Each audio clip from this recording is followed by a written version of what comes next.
In the middle of the night, a wounded mech runs through the city while trying to escape from the police. He collapses in an alley and laughs as he thinks he won't make it. Suddenly his spilled blood floats up and a mysterious hooded figure tells him that he'll keep him alive if Mech gives him his allegiance.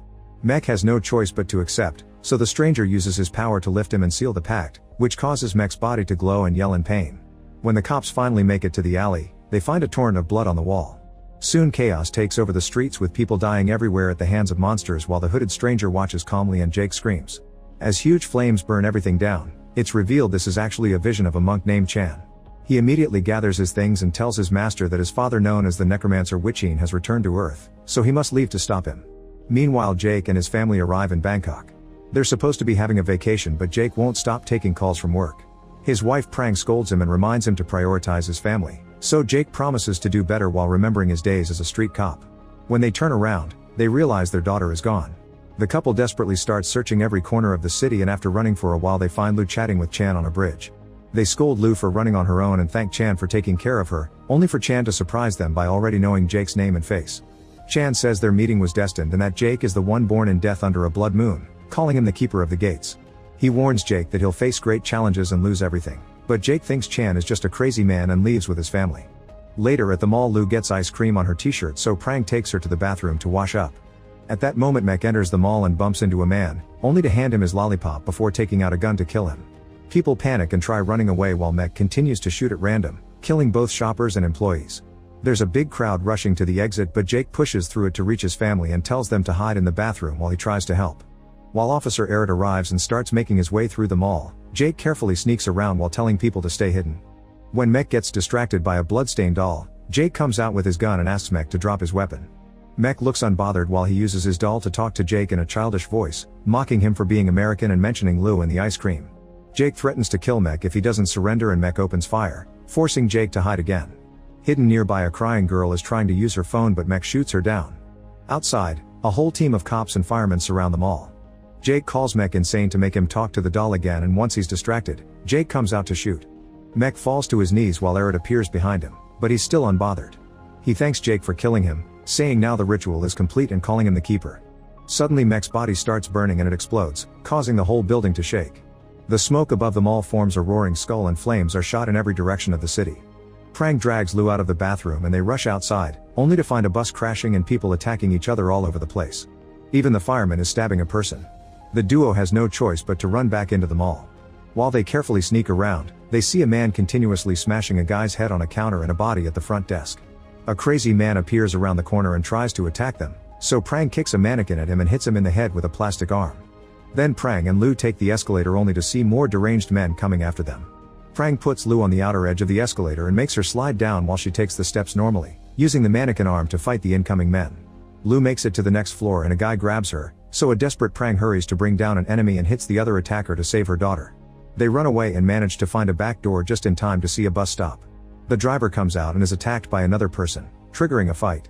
Prang tries to escape with Lu, but she finds violence, weapons, fires, and car crashes at every corner. After lots of running, they manage to hide inside a grocery store.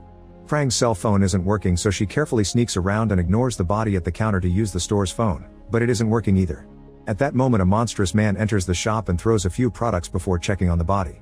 Then he starts searching the place, so Lu has to keep moving to stay hidden. Unfortunately, she gasps when a body hits the window outside and the stranger finds her. When he's about to attack, Prang hits him from behind to knock him down. Meanwhile, Jake and Errett wake up without understanding how they survived since they were so close to the blast. They also notice there are no bodies around. Jake sees a person standing nearby, but it disappears when he blinks. Errett finds some bloodstains and notices they're very old. When they hear some noises, they go investigate and find a woman with a knife in her hand. She turns around to reveal a monstrous face and jumps on Errett to stab him to death. Jake opens fire, but the bullets don't do anything and the woman attacks him next, so a fight ensues. After some struggle, Jake manages to knock her out by hitting her head. Afterward, Jake runs and hides, but the woman quickly recovers and comes looking for him. Suddenly her limbs grow and she jumps to crawl on the ceiling. Jake continues to sneak around and hides, but eventually the woman finds him and drags him out. He tries shooting at her, only for this creature to disarm him and try to stab him. A desperate Jake manages to fight back and push her off to then run again. He rushes to the bathroom, but he can't find his family. As he searches the rest of the mall, Jake notices that all the food is rotten. Soon the woman attacks him again, so he hits her with a chair and tries to run away. She immediately blocks his way with another attack, so Jake grabs some cables hanging nearby and wraps them around her to tie her to some decorations. He hits her a few times to no avail, so he decides to just leave her there. Back to Prang and Lu, they leave the store and get to the bus station, where people continue to attack each other. The duo tries sneaking around and a man blocks their path, so they crawl under a bus to avoid him. Lu notices a vehicle with normal people gesturing at them, so they wait for an opening and rush to get in. The driver tells them the bus works, but his keys were dropped outside and nobody dares to retrieve them. Prang runs out and quickly grabs the keys, but when she's about to get back on the bus, two crazy men drag her back. Lu cries as she fails to hold her mother's hand, but thankfully a passenger finally comes out and fights the men to rescue Prang. She rushes back to her daughter and gives the keys to the driver so the bus can finally take off while they watch the passenger getting killed by the violent men. Unfortunately, the bus can't go very far because the road is blocked by abandoned cars, so Prang and Lu have to continue on foot. Moments later they make it to their hotel and find bodies there too. When they go upstairs they see a man fighting with a woman and then coming for them. Prang uses a baggage trolley as a shield and pushes the attackers back, knocking them down. Another man appears at the end of the corridor and Prang hits him with a bottle before she and Lu finally find safety in their room. When they look out the window, they see the whole city on fire. Prang tries the room's phone, but it doesn't work either. In the mall, Jake is walking around and notices all the screens failing. To his shock, he discovers that the woman has escaped the bindings and is still looking for him. She approaches a torrent of blood on the wall and crosses it, so Jake decides to follow her. This strange portal drops him right at the bus station, which appears to be empty. When he looks up, he's shocked to find a giant demon on top of the building. The creature is coming after him and destroys every bus it steps on. Jake runs as fast as he can through the city and the demon starts destroying buildings to chase him. When Jake enters an alley he gets stuck, but he can't go back because buildings are crumbling behind him. Suddenly a door opens and Chan pulls Jake into his temple. Chan explains they're in an alternate reality called the Hindrance, which is a realm between heaven and hell. It's a place for souls that lost their way and Jake is there to be held accountable for his actions. By helping Mech finish the ritual, Jake has opened the gates of hell and unleashed demons on Earth. The person who manipulated Mech was Chan's father Wichin, a very powerful necromancer who is also seeking to return.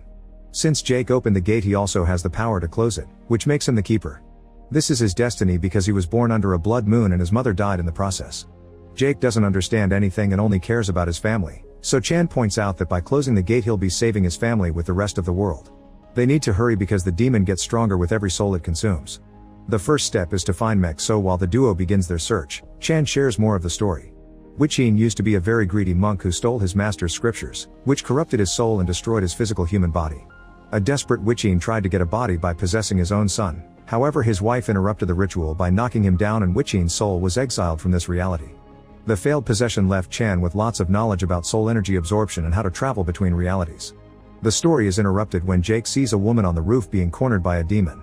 Chan says they don't have time but Jake rushes to help her anyway. When Chan tries to follow him, he's blocked by a demon too. Jake grabs a crowbar before making it to the roof, where he finds several demons. With quick movements, he hits them one by one to knock them down. Then Jake checks on the woman, recognizing her as one of the mall victims. She cries as she remembers what happened and regrets not having talked to her ex-boyfriend, admitting she cheated on him with his best friend. This explains why her soul is in limbo. At that moment the huge demon appears nearby and begins destroying the building, so Jake drags the girl with him as he runs. Unfortunately the demon grabs her anyway and devours her. After the demon leaves Jake reunites with Chan and points out that the girl didn't know she died. He remembers the mall explosion was huge and concludes he's dead as well, which Chan confirms. Jake has a breakdown as he thinks about his family and Chan explains to him that he's become a lost soul because he chose his job over his family. However, it's not over. Jake may return to Earth if he uses a vessel. While Jake and Chan continue to cross the city, they see a winged demon following them. They rush into a building and find more of these demons, with their pursuer landing right behind them. When the demons attack, Chan fights them off using his staff and impressive martial arts skills, scaring them enough to stop them from following him. Jake and Chan rush upstairs and enter a theater that is also full of demons, so they run as fast as possible to reach a specific spot in front of the screen where Chan can open a portal.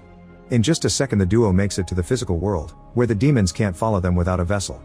Jake looks at the mirror and discovers he's possessing Aerith's dead body, which is painful.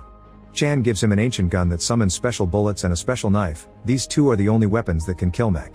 Meanwhile Mech has possessed Jake's body and is using it to get into the hotel room with Prang. The family is worried about him but Mech doesn't know how to communicate with them and keeps staring at his real form in the mirror.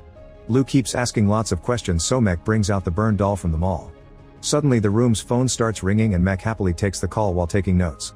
By the time Chan and Jake enter the room, Mech and the family are gone and only the doll is left. Chan finds Mech's note next to the phone while Jake hears Lou yelling for help.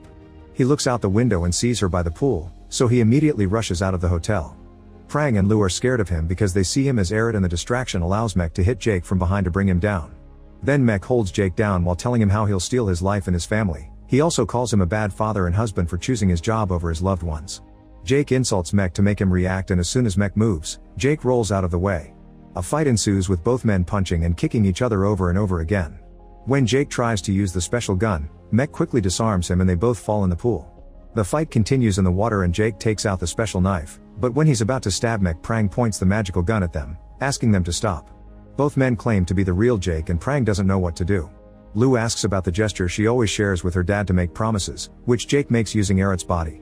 Prang fires the gun and unfortunately hits Jake, sending him back to the hindrance where his soul is bitten by a demon. In the real world, Mech continues to use Jake's body and takes the gun from Prang while Lou insists this isn't her real dad. Suddenly a blood portal appears on the wall and Mech tells them to follow him. In the hindrance, Jake's soul is rescued by Chan, who still has the note Mech left in the hotel room. It turns out Mech has been in contact with Witchin, who gave him instructions on how to find the Gate of Hell ritual site.